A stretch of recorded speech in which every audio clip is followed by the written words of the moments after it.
અને જ્યાં નિશ્ચયનું અંગ દુર્બળ હોય, એ સત્સંગમાં હોય તો પણ તેને એવા ઘાટ થાય છે, શું જાણીએ મારું તે કલ્યાણ થશે કે નહીં થાય. જો સત્સંગ આવા ભગવાન સંત તો મનમાં આવી શંકા રહ્યા કરશે, અક્ષરધામમાં જઈશ કલ્યાણ થશે, ક્યાં જઈશ શું થશે. લો, તે નિશ્ચયની ખામી છે. અને જેને ભગવાનના સ્વરૂપનો પરિપૂર્ણ નિશ્ચય ના હોય તેને એવા ઘાટ થાય. અને જેને પરિપૂર્ણ નિશ્ચય હોય તે તો એમ સમજે છે મને તો ભગવાન મળ્યા તે દિવસથી જ મારું કલ્યાણ થઈ ચૂક્યું છે. અને જે મારું દર્શન કરશે કે મારી વાર્તા સાંભળશે તે જીવ પણ સર્વપાપ થકી મુકાઈને પરમપદને પામશે. માટે એ રીતે ભગવાનનો મહિમા સહિત નિશ્ચય રાખીને પોતાને છે કૃતાર્થપણું માનવું, એ વાત સર્વે ખબરદાર થઈને રાખજો. જો મારે શું કહ્યું, ખબરદાર થઈને આ પ્રાપ્ત્યા. જો આવું શબ્દ ક્યાં સાચું હોય ને તો આ શબ્દો નીકળે, બાકી આ શબ્દ ના બનાવટી હોય ને એ આવી રીતે ના કે ખબરદાર થઈને રાખજો. ભલું તમારે પ્લાસ્ટિકનું સોનું હોય, ઘરેણા હોય પ્લાસ્ટિકના, એ તો દુકાનો ના કે ખબરદાર થઈને લઈ જજો. હા, ટ્રેનમાં જાઓ છો ને, વડોદરા જાઓ છો ને નડિયાદથી, ખબરદાર થઈને રાખજો. હા, ધ્યાન રાખજો. પ્લાસ્ટિક એમાં શું કહેવાનું હોય, સોનું હોય તો કહેવું પડે ભાઈ ખબરદાર થઈને. હા, જો રસ્તા ખીસું ના કપાઈ જાય. ભગવાન કહે છે એના ઉપરથી જ ખ્યાલ આવે કે સાચી વસ્તુ છે આ. ખબરદાર થઈને આ નિશ્ચયનું બળ રાખજો તમે. આ જે ભગવાનને સંત મળ્યા છે આમ બેદરકારી ના રાખતા, આમ ગાફલ ના રહેતા, ગમાર ગાફલ આમ બેદરકાર એવું ના રહેતા, ખબરદાર થઈને.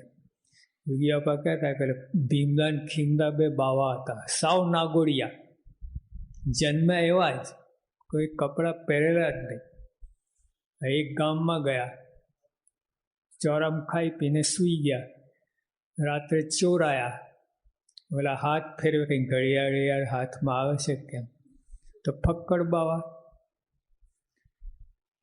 કંઠી જનોઈ નહીં, કાંઈ નહીં, એકદમ પ્લેન. તમારે પ્લેન ના ગામ કમ્પ્લીટ. તો ઓલા ભીમદા ગયેલા, ખીમદા કોઈ મારા પર હાથ ફેરવે છે કે મારી પાસે મોકલ, મારા મચ્છરા ઉડે. હતું શું લૂંટાવાનું. બાપા કે આપણે જ જોખમ છે, આપણે ભગવાન સંત મળ્યા કોઈ ઉલ્લુ ના બનાવી જાય, છેતરી ના જાય, પાડી ના દે, સત્સંગમાં અભાવ ગુણ ના નાખી દે, એવું ધ્યાન રાખવાનું આપણને. અને ઘણા નવા ને એટલે તે સ્વામિનારાયણમાં ક્યાં ઘૂસી ગયો, લો આવું બોલે. તને આ બીજું દેખાયું જ નહીં, સ્વામિનારાયણ દેખાય ત્યાં શું દાટ્યું છે, લો. અને પછી આ જૂના તો આપણને કહેલા બંડિયામાં ક્યાં ઘૂસી ગયો, બંડિયા બંડે ત્યાં શું કરવાનું, લો આવું બોલે. કાચો પોચો મૂકીને જતો રહે, પાકો પછી આપણને અભાવ ગુણ નાખે. અંદરના જ, બહારની ક્યાં વાત છે, અંદર જ કાજો આ સંતો આમ છે, આ બાપા કંઈ બોલતા નથી, આમ તેમ આવું બધું કરે.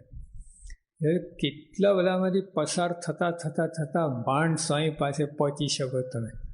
પેલા ઘનશ્યામભાઈ કીર્તનમાં આવ્યું ને યોગી આપવા માટે કે મથીને માંડ પહોંચ્યો છું તમ કને. કેટલા વિઘ્નો અને કેટલું બધું ખસેડતા માંડ તારી પાસે આવ્યો છું. કાંઠે આવીને વાર ડૂબી જાય, લો ઠેઠ કાંઠે આવીને ડૂબી જાય. એટલે આપણે ઠેઠ સુધી પ્રાર્થના કરાય, ભગવાન બળ રાખજો, બળ આપજો, શક્તિ આપજો. ત્યાં મનુષ્ય ભાવ ના આવે, અખંડ દીવ ભાવ રહે, કોઈ મનુષ્ય ભાવ ના આવે, કોઈનો અભાવ ના આવે. આજી રક્ષા માગવાન છે. કારણ આ છે, કાંઠે આવીને વાર ડૂબી જાય. ડૂબ્યા કે નહીં, કોના ફૈબાના કાંઠે આવીને ડૂબી ગયું વાણ. જીવા ખાચર, અલૈયા ખાચર, જો કાંઠે આવીને ડૂબી ગયેલા વાણ.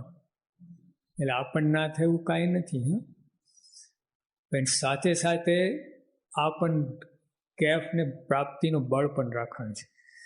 આપણે ઓલો જ વિચાર કરાય કે આ નથી, હવે ઘરમાં આ નથી ને આ નથી ને આ પૈસા નથી ને નોકરી નથી ને એ જ વિચાર કરે રાખે.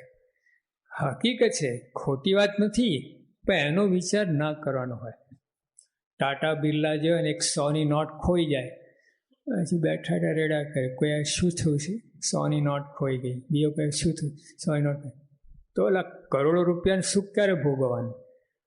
આનું દુઃખ ભોગ્યા કરો છો તો સુખ નહીં. આપણે દેશકાળ છે, બધી વાત સાચી, પણ આ પ્રાપ્તિનું સુખ ક્યારે ભોગવવાનું? પછી કોણ મળ્યા છે એનો વિચાર કરો ને. એ વિચાર કરું તો નહીં તો બાપા કે ગુરુ સેવા જ નથી, જાઓ.